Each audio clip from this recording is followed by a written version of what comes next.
Students often feel scared and get overwhelmed when they think they have to prepare for 2 exams now instead of just one.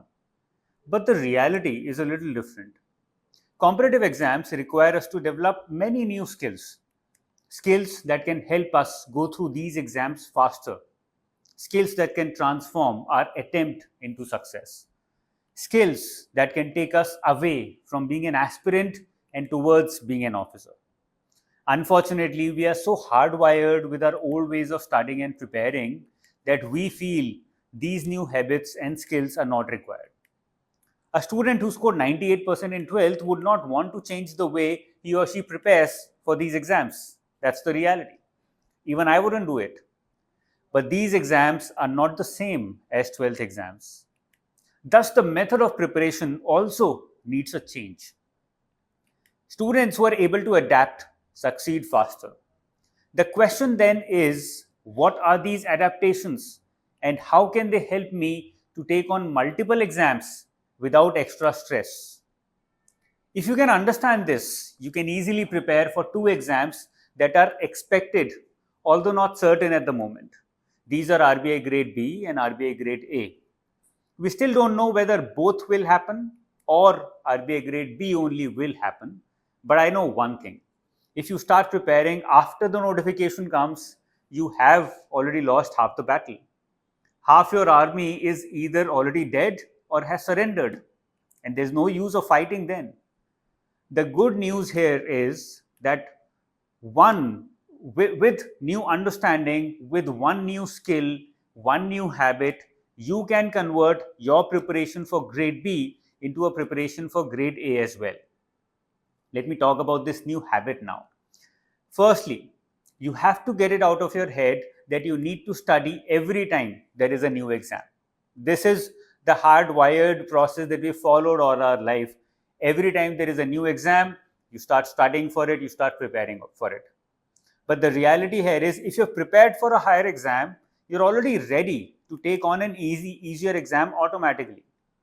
All you need now is practice. This practice will teach you many things and take you ahead in the race of success.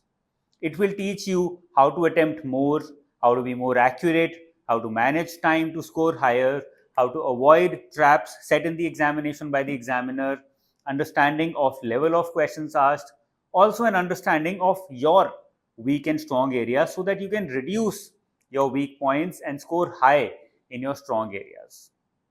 Thus, there is no need to keep studying all the time.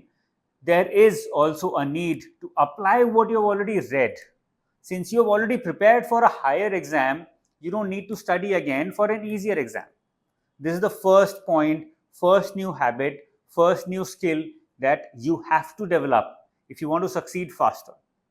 Even if you don't, work on this habit, it doesn't mean that you will never succeed, but it will take longer. And for some students, the amount of time it takes is more than what they can swallow. So they end up giving up before that time comes, and then they feel that they've not succeeded in these exams. Let's come to the second point. The second thing that can help you is an understanding of overlapping areas and belief that you can ace these areas since you've already read them.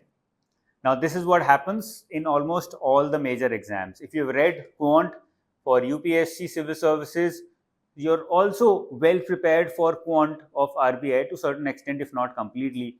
You're also to a certain extent prepared for quant of SBI or any other exam like SSC. So there are a lot of overlapping areas.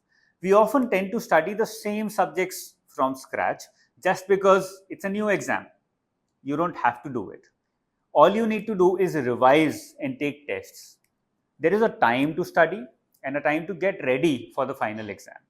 If you have read the syllabus and current affairs for grade B, you will automatically be prepared for grade A. All you need now is to get ready for the exam. It is similar to UPSC and state PSCs, like I just mentioned.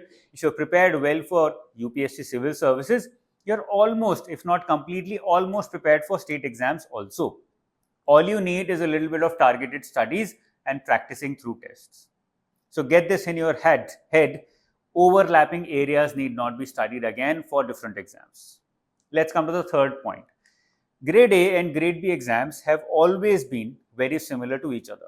If both posts come out, and I want to specify and pressurize on the word if both posts come out because nobody knows right now, then it's an opportunity and not a liability. Take it as a new opportunity. Grab it. Do not shy away from it. The syllabus, eligibility, pattern, age limit, level of exam, and various other things are going to be very similar to each other. Then why not use it for your career? In fact, in my last video, a senior RBI officer commented that he did write both grade A and grade B exams in 1995 to 1997 in this time period, and they used to be similar exams. Now, I want you to understand that right now, no one knows if grade A will certainly come or not. But if we are prepared in advance, we already have a head start. First mover advantage exists everywhere, then why not look for it here as well? So this is all from my side. I am very sure that these three major points will help you understand that you don't need to prepare separately for grade A or do anything very different or very unique in order to clear that exam or to be prepared as well. As I said, we do not have to prepare for two exams always. In the case of RBI in grade A and grade B, we are actually preparing for one exam, giving us two different opportunities. If you wish to say anything or have any doubts, feel free to pen down your thoughts in the comment section below. All the best.